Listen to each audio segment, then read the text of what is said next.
우리 옆에 분들하고 인사 좀 할까요? 예수님과 함께 행복하세요 하면서 인사 나누겠습니다.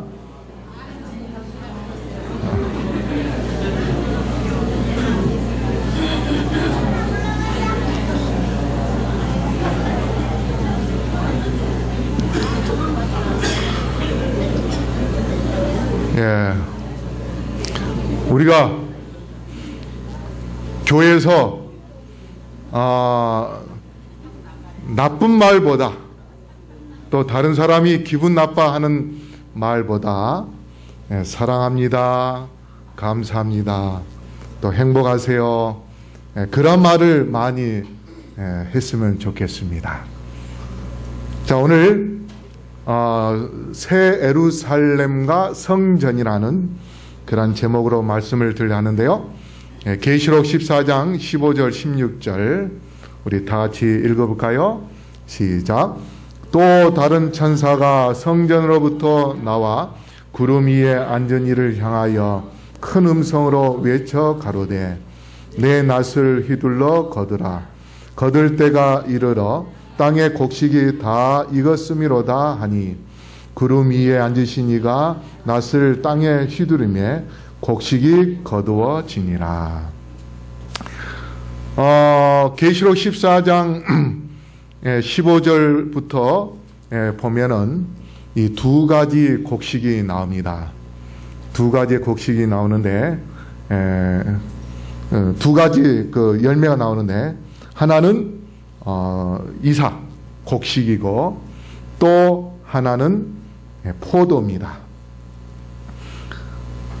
곡식은 거두어서 어디로 데리고 가는가 하면 하늘로 데리고 갑니다. 곡식을 데려간다는 말은 실제 곡식을 데리고 간다는 게 아니고 거둬간다는 게 아니고 곡식과 같은 하나님의 자녀들을 데리고 가는 거고, 반대로 포도에 부류가 있는데 그 포도의 부류는 심판을 받아서 유황불에 타서 죽는, 그러한 영원히 죽는 그런 추수가 이루어지게 되는데, 그게 바로 재림의 날입니다. 물론 악한 자들은 1000년 뒤에 유황불에 영원히 죽지만, 두 가지의 이제 추수를 말씀을 드리는데요. 이 두 가지 추수를 하기 전 반드시 무엇이 내리는가 하면 늦은 비가 내립니다.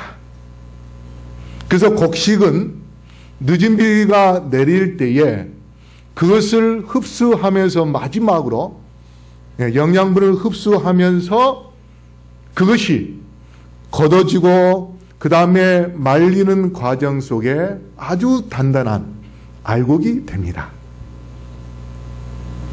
농사 지신 분들은 다 아실 겁니다. 그렇죠? 그래서 농사 짓는 분들은 늦은 비가 없으면, 비가 내리지 않으면 알곡이 좀 찬 듯한데 그거를 햇빛에 말려보면 뭐가 될까요? 쭉정이가 됩니다.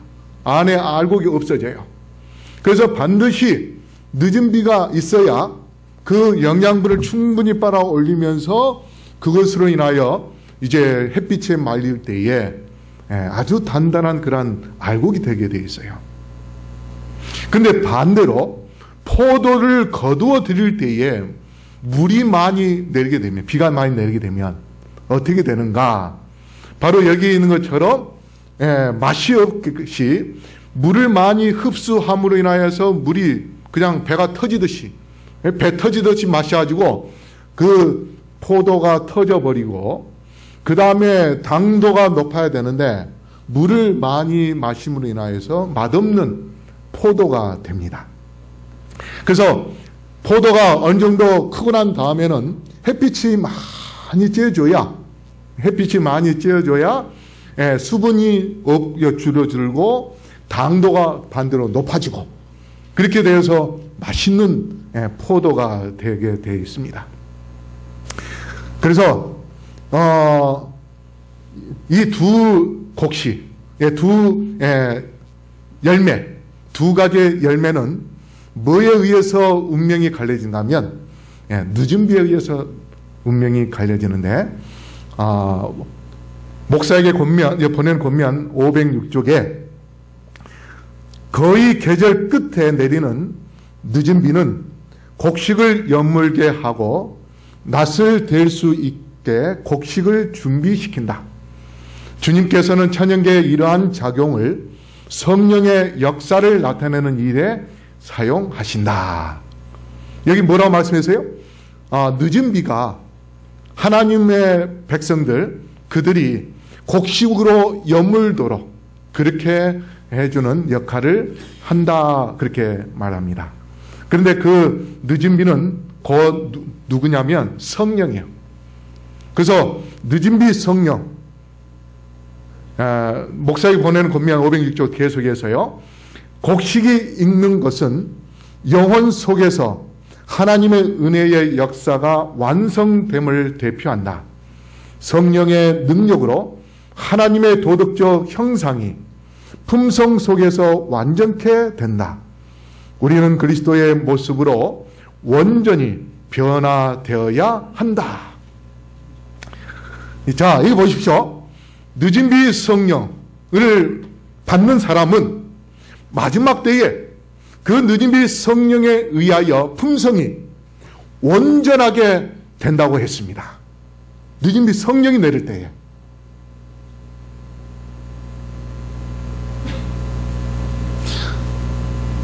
그래서 우리가 예수님의 재림을 맞이하려면 반드시 늦은 비 성령을 받아야 돼요. 늦은 비 성령을 받고 내 품성이 변화가 돼야 됩니다. 내 품성의 변화가 일어나지 않으면은 그 사람은 지금 이 자리에 앉아 있지만 알곡이 아니고 쭉정입니다.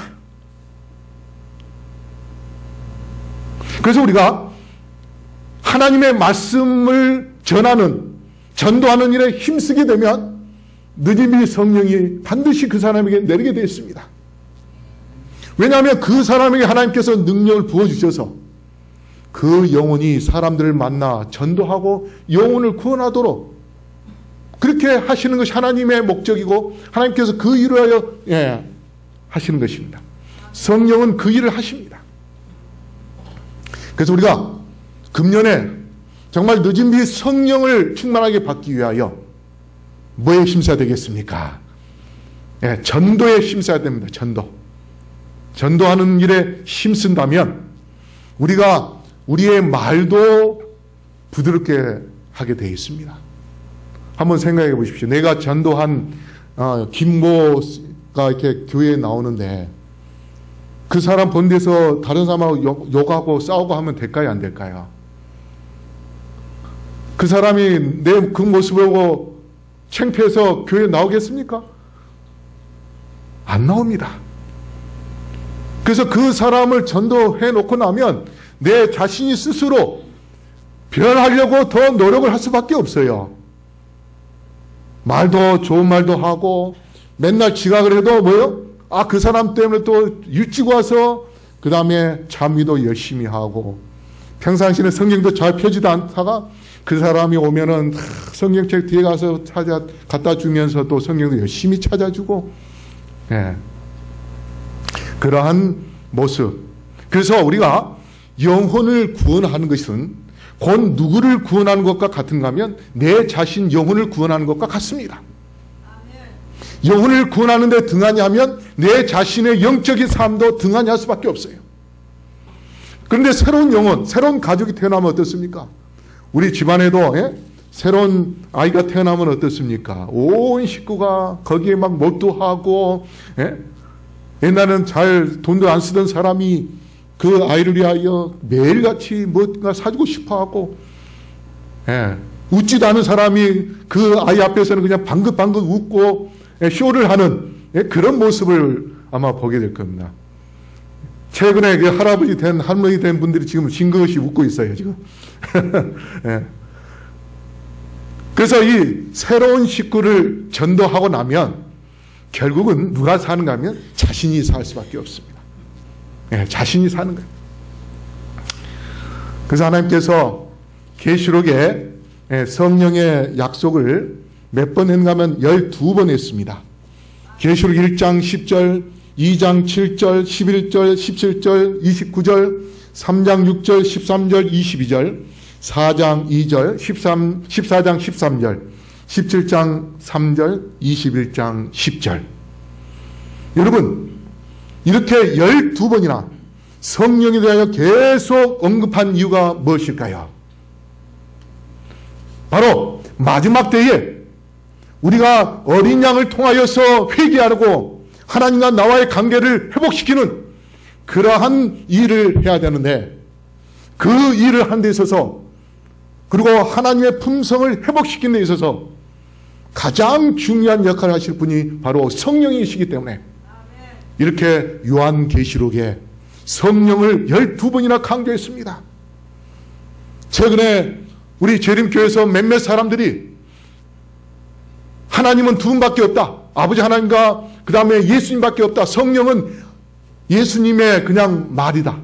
예수님의 그냥 에너지다. 그렇게 주장하는 사람이 있습니다. 그런데 그것은 잘못된 것입니다. 반드시 성령의 능력이 우리에게 임할 때만이 우리의 품성이 완성될 수 있는데 계시록 1장부터 3장에 7교회가 있는데 귀 있는 자는 성령의 말씀을 들을지어다 그렇게 말씀을 했는데 그 말씀은 대언의 영이요. 계시록 19장 10절 우리 다 같이 읽어볼까요? 시작. 내가 그 발 앞에 엎드려 경배하려 하니 그가 나더러 말하기를 나는 너와 및 예수의 증거를 받은 내 형제들과 같이 된 종이니 삼가 그리하지 말고 오직 하나님께 경배하라. 예수의 증거는 대언의 영이라 하더라. 여기에 대언의 영, 대언의 영이 뭔가 하면 바로 예언의 신입니다. 그래서 하나님께서 마지막 시대에 사는 우리에게 엘렌지 하이프인을 통하여서 예언의 신을 주셨습니다. 그게 바로 성령이 말씀하신 것입니다. 그래서 그 예언의 신의 말씀을 우리가 통해서 건강과 그 다음에 가정 행복, 그 다음에 병 고치는 것, 품성 회복, 이러한 모든 기별들을 통하여서 우리가 하나님의 말씀, 성령의 말씀을 기울이고 그 말씀대로 살아갈 때에 예수 그리스도의 품성을 회복시키는 그러한 백성이 될 수 있습니다. 그러면 우리는 마지막 때에 성령의 말씀하시는 그 음성을 들어야 되는데 그 음성은 바로 하이픈을 통하여 주신 예언의 신입니다. 오늘날 큰 교회들이 예언의 신을 통하여서 대형교회 목사님들이, 일요일교회 목사님들이 그렇습니다. 그분들이 예언의 신을 통하여서 하나님의 말씀을 제대로 해석하고 그리고 그 해석된 말씀을 전할 때에 사람들이 성령을 받았다고 그렇게 놀라는 것입니다. 그만큼 하나님의 말씀을 더 세밀하게 해석해 줄 수 있는 책이 교과서가 참고서가 바로 예언의 신이기 때문에 그렇습니다. 근데 우리는 어떻습니까? 다니엘과 요한계시록 그 예언의 말씀을 올바로 이해하지 못하는 그러한 사람들이 많이 있지만 우리는 예언의 신을 읽어볼 때에 그 요한계시록과 다니엘을 쉽게 해석하고 그 다음에 그 말씀을 통하여서 미래 이 세상에 펼쳐질 모든 것들을 이해하고 더 준비를 잘 할 수 있는 그러한 백성이 될 수 있게 하나님께서 예언의 선물을 주신 것, 이것을 기억하시고 정말 예언의 말씀, 예언의 신을 읽는데 더 힘쓰게 되기를 간절히 바라겠습니다. 그렇게 한 다음에 성령께서 요한을 데리고 어디로 가는가 하면 계시록 21장 10절을 우리 다 같이 읽어볼까요? 시작. 성령으로 나를 데리고 크고 높은 산으로 올라가 하나님께로부터 하늘에서 내려오는 거룩한 성 예루살렘을 보이니. 자, 여기 보니까 성령이 예루살렘 성을 보여주고 있는 그러한 모습을 보게 됩니다. 그런데 그 성령이 왜 예루살렘 성을 보여줬는가 하면 여기 21장 2절에 우리 또 읽어볼까요? 시작. 또 내가 보매 거룩한 성 새 예루살렘이 하나님께로부터 하늘에서 내려오니 그 예비한 것이 신부가 남편을 위하여 단장한 것 같더라. 자, 여기 보니까 예루살렘이 지금 신부처럼 단장하고 있는 그러한 예루살렘을 보여줬습니다. 누가요? 성령이 요한에게 지금 단장하고 있는 예루살렘의 모습을 보여줬습니다. 제가 왜 이 말씀을 드리는가? 자, 각 시대 대쟁투 421조 한번 읽어볼까요? 시작. 신랑이 오는 것은 잔치보다 먼저 있는 일임을 알려준다. 그리고 혼인은 그리스도께서 당신의 나라를 받으시는 것을 의미한다. 거룩한 성, 곧 그 나라의 수도요 대표인 새 예루살렘은 신부 곧 어린 양의 아내라고 불리어진다. 자, 예수님께서 지금 현재 지성소에서 우리를 위하여 중보하고 계시는데 그 중보하고 이제 그 지성소에서 나오면은 예수님이 누구하고 혼인을 하는가? 바로 예루살렘 성과 혼인을 합니다. 예루살렘 성과 혼인하는 이유는 뭐냐? 예루살렘이 예수님의 신부가 되는데 그 신부라는 것은 어떤 의미인가 하면 이제 우리가 이 땅에서 죄를 짓고 사는 그러한 죄인이기 때문에 예수님께서 십자가 달려 돌아가시고 하늘로 승천하시고 난 다음에 바로 왕으로 즉위하는 것이 아니라 제사장으로서 봉사를 하시다가 그 예수님께서 이제 이 땅에 더 이상 성령에 의하여 회개할 영혼이 없는, 다시 말해서 14만 4천이 다 찬 그때에 예수님께서 지성소에서 나오게 됩니다. 나오면서 바로 왕으로 즉위를 해요. 그 왕으로 즉위하는 것이 바로 새 예루살렘을 받는 것입니다. 자, 그런데 여기 보십시오. 각시대 대행투 426쪽에 신부란 거룩한 성을 대표하여 신랑을 맞으러 나가는 처녀들은 분명히 교회를 상징한다. 요한계시록에 의하면 하나님의 백성은 혼인잔치의 청함을 입은 손님들로 불리워지고 있다. 손님이 된 자가 동시에 신부로 대표될 수는 없다. 자, 지금 이 말씀이 뭔가 하면 예루살렘 성은 우리의 신부인데, 우리가 전에는 배울 때에 하나님의 그 성도들이 신부가 된다고 이야기를 했었습니다. 그러나 이게 하이프의 말씀은 뭐냐면 우리가 하늘나라 가면 혼인잔치에 참여할 손님이다 했습니다. 손님이 된 자가 동시에 신부가 될 수 없다 했어요. 그런데 문제는 뭐냐?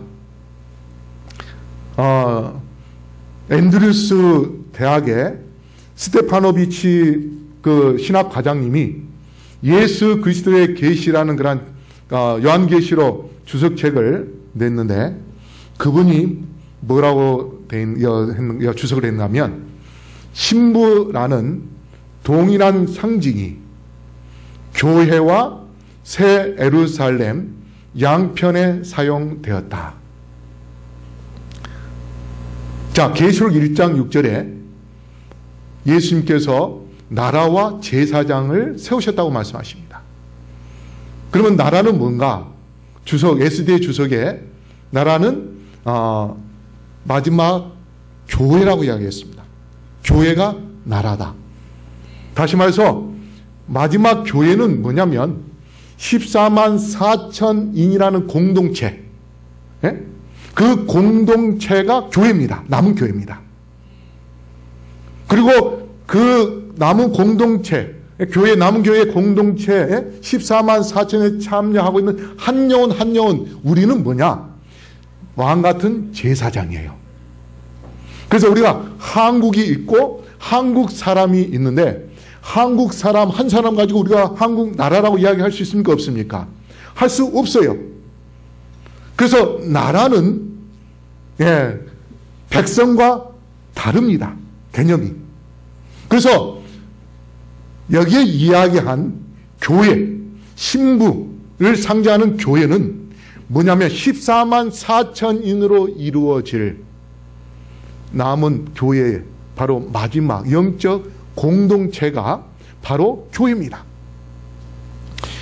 그리고 예루살렘, 그래서 신부를 두 가지 양편을 사용했다는 이 말은 뭔가 하면, 예수님께서 지성소에 나와가지고 왕위로 등극을 하시는데, 그 왕위로 등극을 할 때에 예루살렘 성을 왕위로 등극했으니까 그것을 수도를 받고, 그 다음에 이 땅에서는 하나님의 백성들이 이제 옳은 행실로 세마포 옷을 입으면서 단장을 하는데, 여기 계시록 19장 7절로 8절 우리 한번 읽어봅시다. 시작.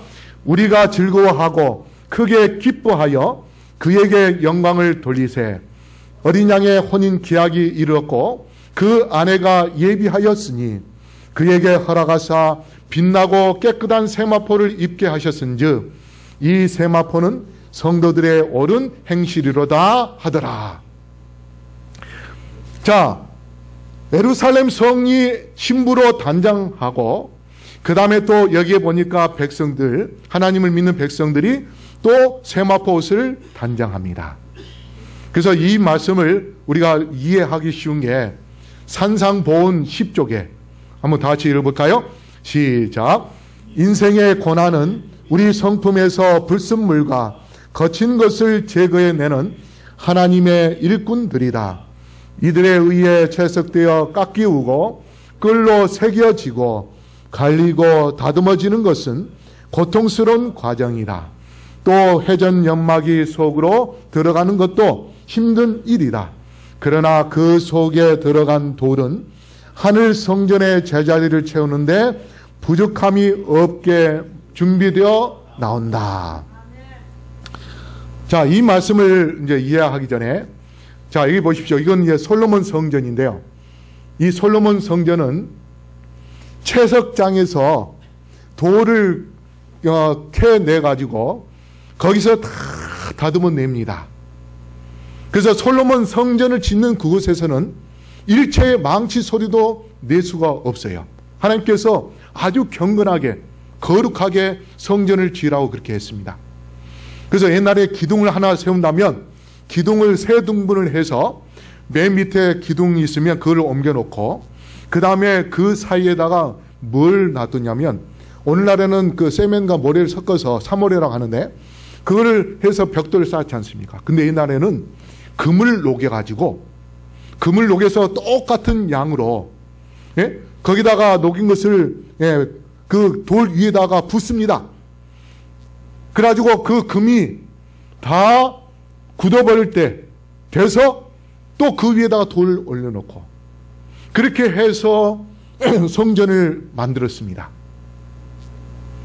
그런데 이렇게 해서 이제 이 성전을 완성을 했는데 조금 전에 실물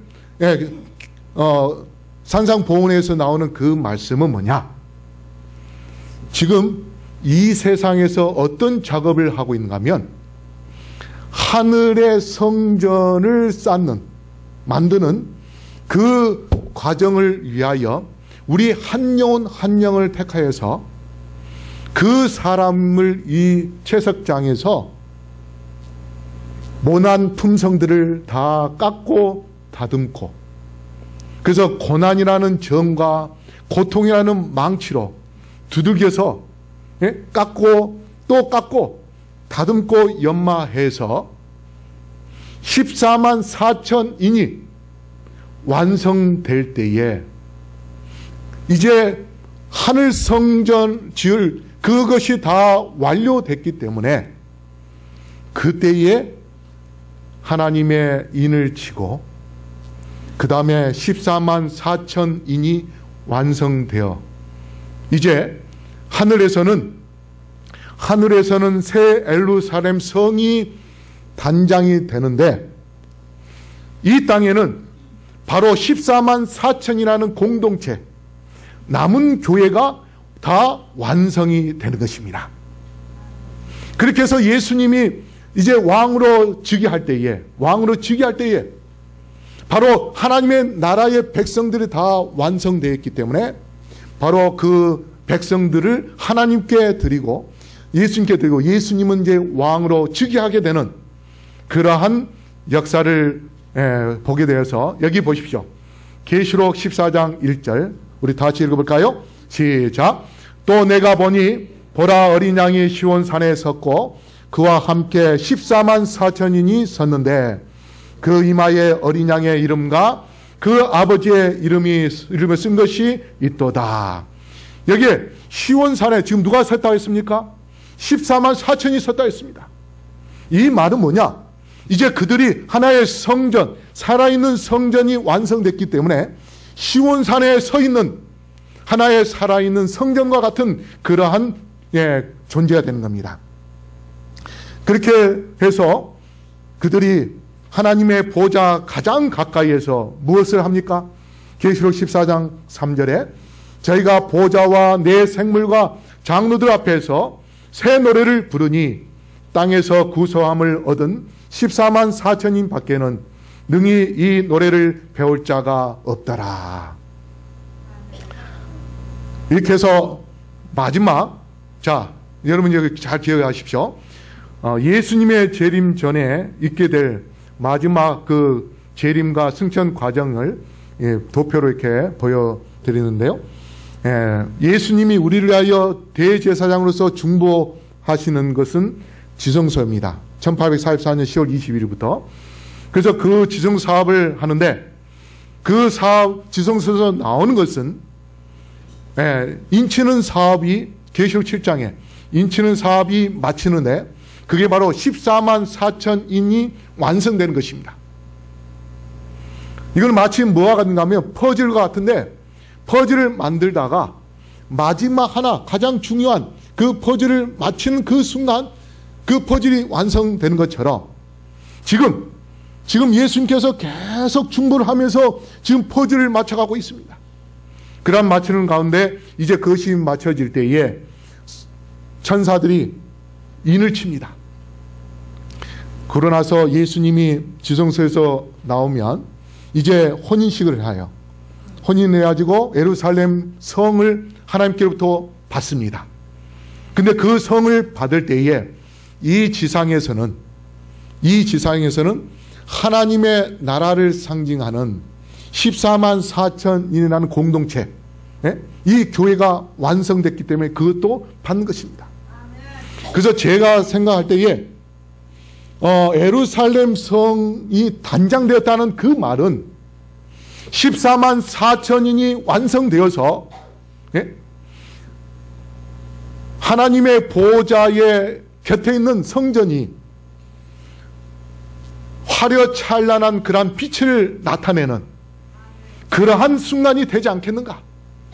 그래서 14만 4천이 다 완성되는 그 순간 이제 예수님께서 그 예루살렘 성을 받을 때에 하나님의 보좌가 있는 그 성전이 정말 휘황찬란한 빛을 나타내어서 마치 그 빛이 신부가 단장하여서 너무 눈부셔서 쳐다볼 수 없는 그러한 예루살렘 성의 변화가 일어나는,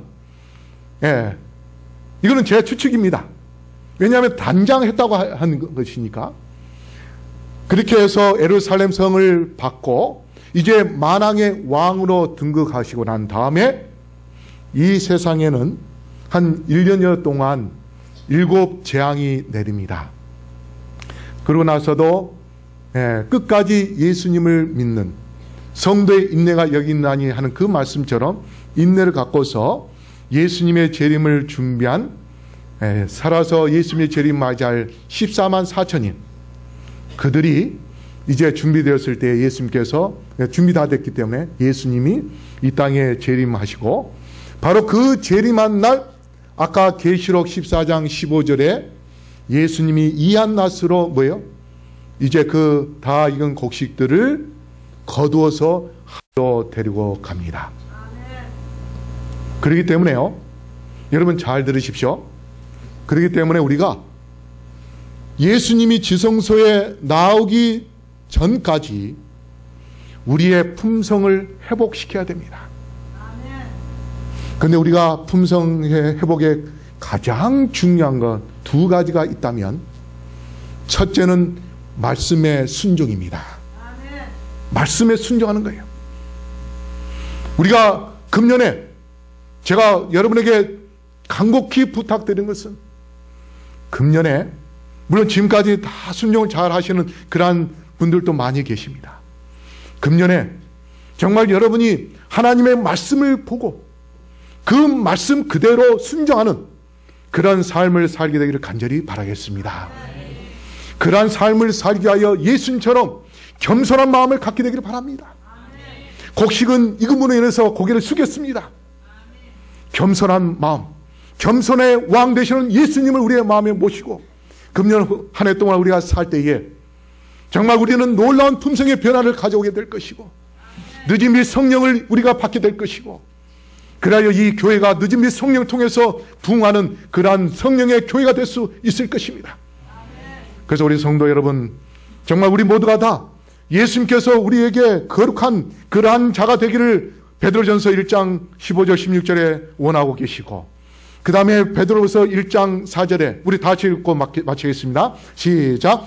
이로써 그 보배롭고 지극히 큰 약속을 우리에게 주사 이 약속으로 말미암아 너희로 정욕을 인하여 세상에서 썩어질 것을 피하여 신의 성품에 참여하는 자가 되게 하려 하셨으니 금년 한 해 순종과 겸손의 삶을 통해서 신의 성품에 참여하여 우리 모두 옳은 행실로 세마포 옷을 입은 단장된 그러한 14만 4천인의 공동체의 한 백성이 되고, 그리하여 우리 하늘나라에 들어가게 되는 주의 백성들 되기를 바라면서 말씀을 마치겠습니다. 거룩하신 아버지 하나님, 저희들을 주님의 자녀로 삼아주시고 빛의 자녀로 살게 해주시니 감사합니다. 우리가 이 땅에 사는 동안 예수님의 품성을 소유한 자가 되게 하여 주시옵소서. 그러게 하여 주의 말씀에 겸손하게 순종하는 자가 되게 해 주시옵소서. 그리하여 온전히 우리의 생애 속에 말씀이 드러나게 하시고 예수님의 사랑과 희생과 헌신이 드러나게 하여 주셔서 예수님의 마음을 품고 살다가 참으로 주님의 품성을 회복시키고 주의 재림을 맞이하는 우리 모두가 될 수 있게 축복하여 주시옵소서. 오늘 드려진 헌금을 주께서 받아주시고 그 헌금을 통하여서 많은 영혼들을 구원하는 구원의 통로로 삼아 주시옵소서. 드려진 모든 손길들의 가정가정의 평안과 행복과 또 넘치는 축복도 허락하여 주시옵소서. 이제는 아버지 하나님의 크신 은혜와 예수 그리스도의 다음없는 사랑과 성령의 감화 감동하심이 여기 머리 쓴 영혼들에게 영원토록 함께하여 주시옵기를 우리를 지금도 사랑하시는 예수 그리스도의 이름으로 간절히 축원하옵나이다. 아멘.